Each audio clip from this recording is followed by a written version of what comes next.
सुख चाहते हैं तो जहां सुख नहीं है वहां ढूंढ रहे हैं, इसीलिए आज तक नहीं मिला, सब अशांत है। आपको तो जो जो चीजें चाहिए, जो वस्तुएं, धन संपत्ति, पद की आकांक्षा रखते हैं, तो आपको लगता है अगर ये मिल जाते तो मैं सुखी हो जाता। अपने को ऐसे बहुत मिले हैं जिनके पास आप चाह रहे हैं, उनकी बहुत मात्रा में संग्रह किया हुआ है, बहुत अधिकारिता है, बड़ा पद है, खूब ऐश्वर्य है, जगत में उनका नाम है, सम्मान है, पर हृदय जल रहा है, हृदय अशांत है। क्यों? क्योंकि जहां शांति प्राप्त होती है वहां उनका संबंध ही नहीं है। अशांतस्य कुतः सुखम, जिसका चित्त अशांत है उसे सुख कैसा? ब्रह्म। कुछ वर्ष की आयु, शरीर समाप्त हुआ, न पद रह गया, न संपत्ति रह गई, न नाम रह गया, न व्यवहार रह गया, न परिवार रह गया, अकेले अपने कर्मों की पोटली बांध करके फिर नया जन्म, फिर वही पढ़ाई लिखाई, दुनिया का प्रपंच, नहीं तो अन्य योनियों में कीड़ा मकोड़ा, पशु पक्षी। विश्राम कहां है? अध्यात्म योग में। श्री भगवान कह रहे निश्रेयसाय, मतलब दुखों का आत्यंतिक नाश, दुख का लेस नहीं जहां। अब अपने तो दुखालय में रह रहे हैं तो सुख को इसी में ढूंढ रहे हैं, तो हम समझते हैं कि अरबों खरबों रुपया मिल जाए, सुंदर सुंदर भोग सामग्री मिल जाए, मैं सुखी हो जाऊंगा। ऐसे अभी इसी भूमंडल पे हैं जिनको खुद पता नहीं कि मेरे पास कितनी धनराशि है, रोज नए नए भोग भोगते हैं, पर नींद नहीं आती, नींद की दवा लेना पड़ता है। मानसिकता बिगड़ी हुई है, विक्षिप्त है, हृदय जल रहा है, हर समय भयभीत है, कहीं ऐसा ना हो जाए, कहीं ऐसा। सुख विनिश्चितम बदामि तेन अन्यथा वचांस में, गोस्वामी जी कहते हैं मैं सत्य कह रहा हूं, मेरी बात अन्यथा नहीं। जब तक तुम हरि भजन नहीं करोगे तब तक तुम्हें त्रिकाल में, त्रिभुवन में कहीं भी शांति नहीं। छूटवे के जतन विशेष बांधे जाएगो, वह विष भोजन जो सुधा सानी खाएगो। अगर अमृत भी खाएगा तो विष बन जाएगा। हरि विमुखता में तुझे कहीं शांति नहीं मिलेगी। अगर हरि के सन्मुख हो तो विष भी अमृत हो जाए। गरल सुधा रिपु करहि मिताई, गोपद सिंधु अनल शीतला। आग शीतल चंदन की तरह हो जाएगी। समुद्र जो अथाह अगाध है वो गाय के खुर के गड्ढे के समान हो जाएगा। विष अमृत बन जाएगा, दुश्मन सब मित्र बन जाएंगे यदि हरि की कृपा हो जाए तो ये हरि के चरणों का आश्रय ही आत्यंतिक सुख का स्वरूप है। ये कैसे प्राप्त होता है? तो श्री भगवान कहते हैं कि मन ही बंधन और मोक्ष का कारण है। ये जब किसी विषय का चिंतन करता है भोग भावना से, किसी व्यक्ति का चिंतन करता है राग या द्वेष से, तो ये बंधन का कारण बन जाता है। अगले जन्म की ये पूरी तैयारी करा देता है। नाना प्रकार के भ्रमात्मक दुख सुखों में फंसा देता है। और जब यही मन प्रभु का चिंतन करने लगता है, प्रभु के नाम का, प्रभु के रूप का, प्रभु की लीलाओं का, प्रभु के गुणों का, प्रभु के भक्तों का, तो यही मोक्ष का खुला हुआ द्वार हो जाता है। यही मन, जब मन किसी व्यक्ति को भगवत भाव से, किसी भोगों को प्रभु की सेवा में अर्पित करने के लिए, यही मोक्ष का कारण बन जाता है। और जब किसी भोगों को स्वयं भोगने के लिए और किसी व्यक्ति को राग द्वेष से, यही बंधन का कारण स्पष्ट। इसीलिए भगवान बहुत जोर देते हैं अनन्य चिंतन पर। तुम्हारा चिंतन भगवत भाव से निरंतर चलता रहे तो जितनी श्वासें हैं वो प्रभु को अर्पित कर देने का फल होगा, प्रभु के समीप पहुंच जाना। ये तो बहुत कठिन है। मन को संसार के चिंतन से हटा करके प्रभु के चिंतन में लगाना, ये तो बहुत कठिन है, क्योंकि हमारी आसक्ति हो गई है शरीर में, शरीर संबंधियों में, भोगों में, पद प्रतिष्ठा में। बड़ा सुख लगता है, जब हमारा यश, हमारी प्रतिष्ठा, हमारा मान, हमारा ऐश्वर्य, हमारा संबंध ये बहुतायत में दिखाई देता है तो अहंकार को बड़ा सुख मिलता है। यही दुख में फंसने का मूल कारण है और संसार में यही उद्देश्य रखा जाता है। देखो ना भ्रम, जो हमारे दुख का मूल कारण है वही हम उद्देश्य लिए घूम रहे हैं, तो सुख कैसे मिलेगा?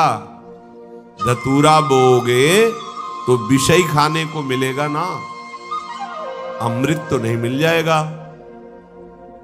अगर धतूरे में एक जीवन नष्ट करने की सामर्थ्य है तो मान, प्रतिष्ठा, प्रशंसा, भोग, भावना ये कई जन्म नष्ट करने की सामर्थ्य रखता है। बुद्धि हमारी भ्रमित है, इसलिए हम समझ नहीं पा रहे। विष तो एक जन्म मारता है, विषय देखो ना, जब से सृष्टि हुई आज तक मार ही तो रहा है। मरते मरते थक गए, मरना नहीं मिटा, फिर मरना पड़ेगा। अरे अब तो ऐसा मरो कि अब जन्मना न पड़े, मृत्यु महोत्सव हो जाए। तो हे प्रभु, ये आसक्ति हमारी हो गई है शरीर में, शरीर संबंधियों में, भोगों में। तो जहां हमारी आसक्ति होती वहीं हमारा मन चित्त चिंतन करता है। और आप कह रहे हैं कि अगर मन चिंतन करे निरंतर प्रभु का तो मुक्त है, जीवन मुक्त है। अभी कैसे हो सकता है ऐसा? तो श्री भगवान ने कहा, प्रसंगमजरम पाशमात्मनः कवयो विदुः स एव साधु सुकृतो मोक्ष द्वारमपावृतम्। खुला हुआ मोक्ष का द्वार खुल गया। क्या? जो तुम्हारी शरीर में आसक्ति है, शरीर के रिश्ते नाते संबंधियों में आसक्ति है, भोगों में आसक्ति है, वही नरक का खुला हुआ द्वार है। कैसे? त्रिविधम नरकस्येदम द्वारम नाशन मात्मनः कामः क्रोधा तथा लोभा तस्मादेत्रयम् त्यजेत्। जब तुम शरीर भाव से होते हो तभी तुम्हें काम वेदना सताती है। काम में बाधा पड़ने पर क्रोध का जागरण होता है, क्रोध ही नाश का स्वरूप बन जाता है। क्रोध हमारी स्मृति का नाश करता है, स्मृति से बुद्धि नष्ट हो जाती, बुद्धि नाश ही सर्वनाश हो जाता है। काम, क्रोध और लोभ ये नरक के खुले हुए द्वार है। अगर यही आसक्ति प्रभु के प्रेमी महात्मा के चरणों में हो जाए तो कह रहे हैं मोक्ष द्वारम अपावृतम, खुल गया मोक्ष का द्वार। अब बस केवल प्रवेश करना है, अर्थात उनकी आज्ञा का पालन करना है। जो आसक्ति शरीर में, भोगों में, संबंधियों में है, यदि वो श्री भगवान के प्रेमी महात्मा सदगुरुदेव के चरणों में हो जाए तो मोक्ष का खुला हुआ द्वार है। अजात शत्रुभः, अगर एक भी व्यक्ति के प्रति शत्रु भाव रहेगा तो यहां लौट के आना पड़ेगा। एक भी व्यक्ति से आसक्ति हो गई तो लौट के आना पड़ेगा। मृग के बच्चे से हुई मृग बन गए, पुरंजनी से हुई पुरंजनी बन गए। हमारी ऐसी भगवत भावना बढ़े कि पूरी सृष्टि में कोई एक भी शत्रु ना हो। जो तुमसे द्वेष करे उसको प्रणाम करो। यदि भगवत प्राप्ति के मार्ग में बढ़ रहे हो, जो तुमसे ना बोले उससे तुम कभी भी रूठो मत। सामने पड़े तो राधे राधे श्री हरि। कभी ऐसा नहीं कि ये तो दुष्ट है मैं गाली देता, नहीं नहीं, हमारा प्रभु ही हमारे हृदय को मजबूत करने के लिए ऐसा स्वांग रच रहा है। सच्ची मानना, भगवान अपने भक्त को समर्थ बनाने के लिए लीला करते हैं, वही है, कोई दुष्ट नहीं है। किसकी सामर्थ्य है कि प्रभु के पार्षद को गाली दे दे, प्रभु के पार्षद को पीट दे, प्रभु के पार्षद की अवहेलना कर दे? ये भगवान इसीलिए करवाते हैं कि तुम समर्थ बनो, द्वंद्वों को परास्त करो, ना कि द्वंद्वों से परास्त हो जाओ। तुम मेरे सेवक कहलाकर द्वंद्वों से परास्त हो जाओगे तो ठीक नहीं है। ए भगवान का भक्त, जरा सी बात में देखो विकल हो, नहीं, कोई भी भगवान का प्रेमी महात्मा ऐसा चरित्र नहीं पाया गया कि कभी किसी भी परिस्थिति में व्यथित हो गया है। नहीं, यम ही न व्यथ्यन्ते ते पुरुषम पुरुषर्षभ सम दुखा सुखाधीरम स्वमृतत्वाय कल्पते। जो सुख दुख में समान किसी भी परिस्थिति में हृदय व्यथित नहीं हुआ, हर समय राधा राधा राधा परम पद उसके चरणों में लौटता है, वही परम पद का अधिकारी है। अजात शत्रवः, तुम्हारा कोई एक भी शत्रु नहीं होना चाहिए, क्योंकि भगवान कहते संतों का एक भी शत्रु नहीं होता। अपना मन ही शत्रु है, कोई और बाहर शत्रु नहीं। जब तक आप अपने मन को प्रभु के चरणों में नहीं लगाते, तब तक ये जाल फैलाता रहता है। एक को मित्र बनाएगा, एक को शत्रु बना लेगा, एक में राग कर लेगा, एक में द्वेष कर लेगा और हमारे नए जन्म की व्यवस्था कर देगा। ये मन ही हमारा शत्रु है जब तक वश में नहीं होता। ये मन ही हमारी दुर्गति का कारण है जब तक ये प्रभु में नहीं लगता। प्रभु में लग जाए, वश में हो जाए, तो इससे बड़ा कोई मित्र नहीं। मन ही श्री कृष्णाकार होकर भगवत साक्षात्कार करा देता है। अजात शत्रवा, कोई भी एक हमारे द्वेष का पात्र न हो। अद्वेष्टा सर्वभूतानाम, समस्त भूतों में द्वेष रहित, दोष बुद्धि रहित हमारे हृदय की स्थिति होनी चाहिए, क्योंकि संतों की ऐसी होती है। शांताः, किसी भी परिस्थिति में कोई तुम्हें अशांत न कर पावे, ना अंदर की वृत्ति ना बाहर का व्यक्ति। ऐसी शांति तभी मिलेगी जब चित्त प्रियाजू के चरणों के चिंतन में होगा, उनके नाम के चिंतन में होगा, क्योंकि भगवत प्रेमी महात्मा शांत रहते हैं। शांताः साधवा साधुभूषणः, आप राग द्वेष में विचरेंगे, निंदा स्तुति करेंगे, मान अपमान में सुखी दुखी होंगे, तो अनन्य भक्ति कब धारण करेंगे? अपने को केवल लक्ष्य पर दृष्टि रखनी है। वही सच्चा निशानेबाज है जो केवल लक्ष्य पर दृष्टि रखता है। द्रोणाचार्य जी ने कौरवों पांडवों को धनुर्विद्या की शिक्षा दी। परीक्षा के लिए एक वृक्ष में चिड़िया टांगी और कहा इसकी आंख पर निशाना लगाना है। जो धनुष उठाता और तीर संधान करता, पूछते क्या दिखाई दे रहा है? बोले वृक्ष, डाल, चिड़िया। बोले रख दो धनुष। सब युधिष्ठिर जी से भी पूछा तो उन्होंने कहा चिड़िया दिखाई दे रही है, फिर आंख दिखाई, रख दो। अर्जुन से कहा क्या दिखाई दे रहा है? बोले गुरुदेव केवल आंख। बोले वेद दे, बस लक्ष्य दिखाई देना चाहिए, तो कुछ भी आपको, कोई भी आपको, कहीं भी आपको परास्त नहीं कर सकता। लक्ष्य श्यामा श्याम, श्यामा श्याम का स्मरण कोई परास्त नहीं कर सकता। लक्ष्य रहित होकर घूमोगे तो सब तुम्हें व्यथित कर देंगे। काम क्रोध लोभ मोह मद मत्सर, ये सब हृदय में ही ये प्रहार करते हैं। बाहर का प्रहार तो कोई भी सह सकता है, लेकिन हृदय के प्रहार को बड़े बड़े वीर नहीं सह पाते। साधक हृदय के प्रहार को सहता है, इसलिए उससे बड़ा कोई वीर नहीं होता। सबसे बड़ा सुभट साधु होता है जो काम क्रोध आदि के वार को हंसते हुए सहकर भगवान की तरफ बढ़ता है। जो विश्व में विश्व विजेता धनुर्विद्या के प्रकांड ज्ञानी, युद्ध क्षेत्र में सदैव विजय प्राप्त करने वाले रहे, वो भी घुटने टेक दिए काम क्रोध के आगे। लेकिन साधु अहंकार रहित होकर पूरे जीवन इनसे युद्ध करता हुआ आगे बढ़ जाता है। इसीलिए सा जयति जयति जग उच्चरे, पूरा संसार ब्रह्मा जी तक उसे नमस्कार करते हैं। ये विजय तभी हो सकती जब लक्ष्य चिंतन में रहे। श्यामा श्याम मयि अनन्येन भावेन भक्तिम कुर्वन्ति दृढ़ाम। अनन्य भाव अपने प्यारी जू के चरणों में दृढ़ाम। कोई भी परिस्थिति या कोई भी प्रलोभन हमें हमारी श्री जी से हटा ना सके, इसे दृढ़ाम कहते हैं। दृढ़ प्राण ही तो जाएंगे, बहुत बार गए हैं, बहुत बार मरा हूं, अब एक बार श्री जी के लिए प्राण समर्पित करता हूं।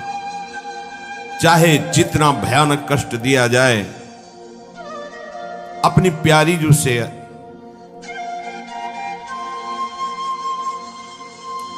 एक क्षण के लिए भी वृत्ति नहीं हटा सकता।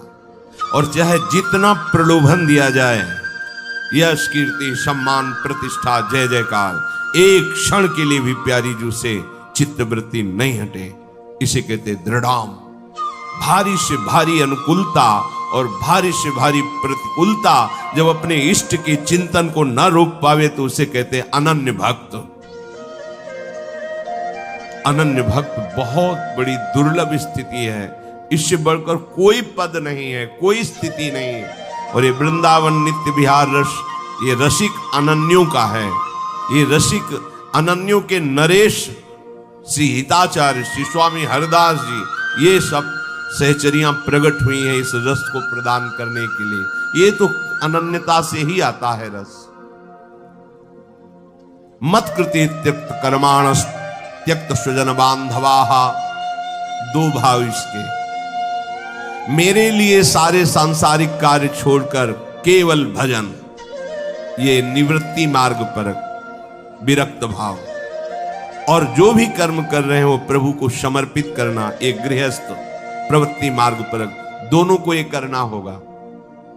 मत कृते त्यक्त कर्माणस, मेरे लिए सारे कर्म समर्पित करना, ये गृहस्थ। और मेरे लिए सारे संसार के कर्म छोड़कर एकमात्र केवल प्रियालाल संबंधी चेष्टाएं, यह है विरक्त।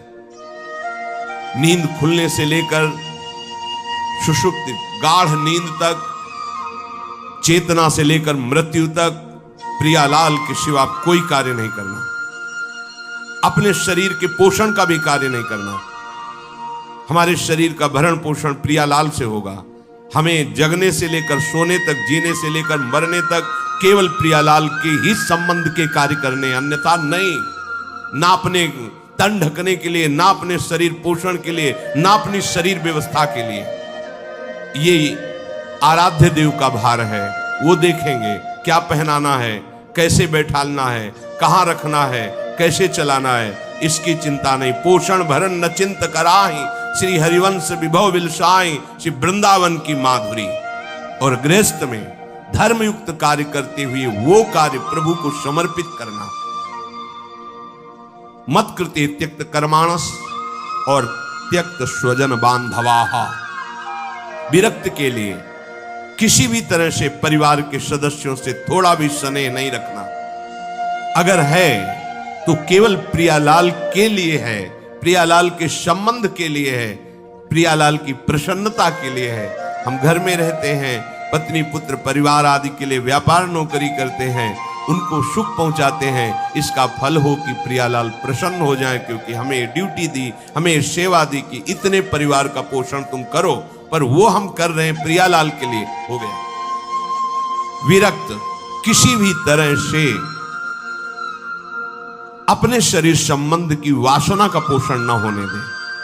प्रियालाल के संबंध से सब हमारे प्यारे, प्रियालाल का संबंधी नहीं तो अंजन कहा आंख जई फूटे, बहुतक कहो कहां लो, नहीं नहीं कोई हमारा नहीं।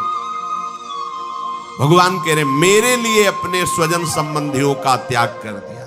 त्यक्त स्वजन बांधवाहा, गोपीजनों से प्रभु द्रवित होकर के कह रहे हैं, जो बड़े बड़े योगी जन जिन बेड़ियों को नहीं तोड़ पाते, उन स्नेह की बेड़ियों को तोड़कर तुमने हमसे प्रेम किया, इसलिए मैं तुम्हारा जन्म जन्म ऋणी। भगवान कह रहे मैं ऋणी तुम्हारा। केवल प्रभु से प्रेम करने के कारण ही हनुमान जी महाराज से भगवान श्री राम कह रहे हैं, प्रति उपकार करो का तोरा, सन्मुख हो न सकत मन मोरा। अय वत्स, तुमने जो समर्पण करके हमारे प्रति अनन्य भाव प्रकट किया है, इसके बदले में मैं तुम्हें क्या दे सकता हूं। सकुच के कारण मेरा मन सन्मुख नहीं हो प्रभु के। तुम संतात उरिन मैं नाही। ओहो, अखिल लोकों का दाता बोल रहा है, तुम संतात उरिन। ये अनन्य भक्त के लिए शब्द है, दूसरों के लिए नहीं। भगवान जब अहेतुकी कृपा करते हैं तब ऐसी भक्ति जागृत होती है। भक्तों के संग के प्रभाव। त्यक्त स्वजन बांधवाहा, ये न तुम्हारे थे न है न रहेंगे। श्रुत बनितादि जान स्वार्थ रत ना करुणे सभी ते, अंत ही तो ही तजेंगे पामर तू न तज। तुझे समझ में नहीं आ रहा। अरे जिंदगी में लाखों का मेला जुड़ा, हंसा जब जब उड़ा तो अकेला उड़ा, कोई तेरे साथ नहीं होगा। तेरा सच्चा साथी हरि तेरे साथ होगा, पर उस साथी से तो तुमने कभी प्यार ही नहीं किया, कभी उसको सुमिरन ही नहीं किया, तो फिर भोगना पड़ेगा। बहुत बड़ा प्रपंच है ये माया का। त्यक्त स्वजन बांधवा, चाहे गृहस्थ में हो चाहे विरक्त में हो। गृहस्थ में हो तो वो प्रभु के जन है, उनकी सेवा का फल प्रभु की प्रसन्नता। विरक्त में हो बिल्कुल किसी तरह से कोई संबंध नहीं, केवल प्रियालाल के संबंध से ही संबंध है। नाते नेह राम के मनियत, सुहद सुसेव्य जहालो। मदाश्रय, केवल मेरे आश्रित रहे। ये बहुत बढ़िया मीठी आखिरी बात। ये जीवन की साधना का फल, ये शब्द मदाश्रया इतना मीठा है, इतना शांति है, इतना आनंद है। बस इसी को समझ नहीं पा रहे तो परेशान हो रहे हैं। हमारा मन नहीं लगता, हमसे ये नहीं होता, हमसे वो नहीं होता। तुम्ही से तो ना, तो तुम छोड़ो अपने को, मदाश्रया ऐसे हो जाओ प्रभु के आश्रय। पता नहीं कल्याण हो कि ना हो, जो हो रहा है वो भी छूट जाएगा, पता नहीं कौन सी गति हो। तो संशयात्मा विनश्यति, इस पर शास्त्र सब कुछ वर्णन करते। तुम्हें प्रभु पे भरोसा नहीं है, प्रभु का आश्रय ये पूरे जीवन में इसी ने चलाया है, मदाश्रया ने इसी ने पोषण किया है, और यही हमें बेपरवाह रखा है ना प्रभु। मदाश्रया प्रभु का, कोई साथी नहीं है, कोई साथी नहीं। एकमात्र श्री हरि, एकमात्र प्रियाजी। आश्रय ये बहुत अमृत शब्द है, समझ में केवल आ जाए। अभी इसी क्षण बिना साधना के मुक्त हो, अगर ये बात समझ में आ जाए। पर अभी तो समझ में आ सकती कुछ मिनट के लिए, क्योंकि यहाँ का वायुमंडल है मदाश्रया का। तो अभी सब पर गेट के बाहर निकलते ही हवा बदलेगी तो विचार बदल जाएंगे। मदाश्रया ये गुरु कृपा से आई हुई भारी विपत्ति, प्रतिकूलता, असाध्य रोग, अपमान, निंदा, ये सहयोगी होते मदाश्रया के लिए। ये मदाश्रया में बहुत सहयोगी होते हैं, और इनको कौन चाहता है, इसलिए मदाश्रया नहीं हो पाता। वो हम के आश्रित रहता है, साधना का आश्रय ले सकता है, क्रियाओं का आश्रय ले सकता है, व्यक्ति का आश्रय ले सकता है, लेकिन मदाश्रय भगवद आश्रित। और भगवद आश्रित बहुत बेपरवाह और ऐसी वस्तु मिलती है जो किसी साधना से नहीं मिलती। पर ये हृदय का विषय होता है, वाणी का नहीं होता। केवल वाणी के कहने से हृदय शांत नहीं हो जाएगा। निज सुख बिन मन होई की थीरा, जब तक मन में ये आश्रय जागृत नहीं होगा तब तक बात नहीं बनेगी। और ये जागृत तभी होगी, लिख लो, जब तुम्हारा अपमान होगा, निंदा होगी, शरीर किसी असाध्य रोग से ग्रसित होगा, सब तिरस्कार करेंगे, सब, कोई सृष्टि में प्यार से देखने वाला नहीं होगा, तब सच्चा मदाश्रय उदय होता है। प्रभु आपकी वो हृदय की जो धारा प्रभु की तरफ बही निहाल कर, तो एक कदम मेरी तरफ चल के तो देख, पूरी सृष्टि न झुका दूं तो कहना। भगवान के वचन, एक कदम तो चल के देख मेरी तरफ। ये अंदर की बात है, बाहर से आप कहोगे तो हम 500 किलोमीटर से आए, एक कदम की क्या बात है। बाहर से दौड़ने वाला कोई वीर नहीं कहा जाता। अंदर तो आप वहीं बैठे हुए हो, शरीर में, उस शरीर संबंधियों में, शरीर भोगों में, एक कदम कहां चले। अंदर की बात है आपको।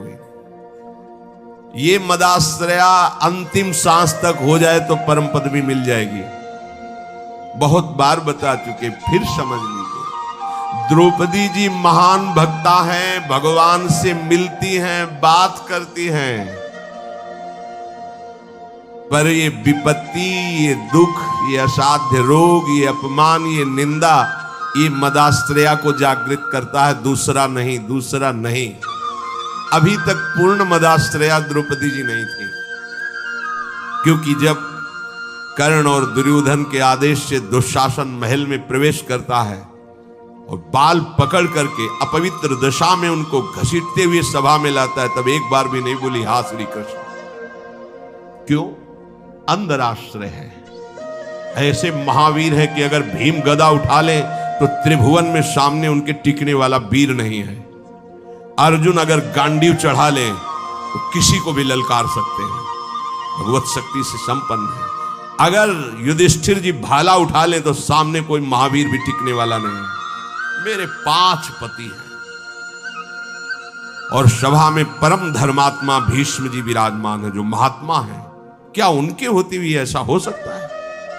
द्रोणाचार्य जी हैं, कृपाचार्य जी हैं, बड़े बड़े वीर बैठे। एक बार भी नहीं है कि मेरे श्री कृष्ण हैं। पढ़ के देख लो, व्यास भगवान द्वारा रचित महाभारत, उसका स्वाध्याय किया है पूर्व में। एक बार भी नहीं आया कि मेरा परम प्यारा मित्र श्री कृष्ण है ना, वो बचा लेगा। अगर ऐसा आता तो दुशासन केस में हाथ ही नहीं रख सकता था। विश्वास कीजिए, महल में ही केस नहीं पकड़ सकता था द्रौपदी के। गई सभा में बड़ा उपहास कर रहा है, कर्ण और दुर्योधन गंदे शब्दों से बोल रहा है। नहीं बोलना चाहिए। ऐसी धर्मात्माओं की सभा में ऐसी महान देवी को ऐसे शब्द नहीं बोलने चाहिए। बड़े अपवित्र शब्द बोले। तब उनकी दृष्टि गई तो 5 पति सर झुकाए बैठे हैं, कोई देख भी नहीं रहा है। कृपाचार्य द्रोणाचार्य सदगुरु हैं, पिता की तरह हैं, कोई नहीं बोल रहा। भीष्म जी की तरफ देखा और कहा, मैं केवल इतना पूछना चाहती हूं कि क्या केवल महाराज युधिष्ठिर को अधिकार है मुझे हारने का? क्या यह धर्म है? अगर है तो आप केवल बोल दीजिए, मैं सब कुछ सह जाऊंगी। अगर धर्म नहीं तो मैं समर्थ हूं, हर एक को दंड देने में समर्थ हूं। कान में लग करके गांधारी जी ने बाद में कहा था धृतराष्ट्र से कि होश में हो जा, पूरी सभा को भस्म करने की सामर्थ्य द्रौपदी रखती है, क्योंकि वो महान देवी कोई साधारण मां के गर्भ से पैदा हुई नहीं, यज्ञ से प्रकट हुई है। कहां कोई बात सुनने वाला? खींच रहा है दुशासन, 10,000 हाथियों का बल रखता है। द्रौपदी जी हाथ से पकड़े हुए थक गए। सोचा अभी मदाश्रया नहीं जागृत हुआ, एक बार भी कृष्ण याद नहीं आए, दांत से पकड़ लिया। अब लगा कि अब की बार के झटके में दांत से भी छूट जाएगा, स्वयं छोड़ दिया और कहा, हे द्वारिका। सेकंड नहीं लगा, भगवान का वस्त्रावतार, मदाश्रया सीधे भगवत प्राप्ति।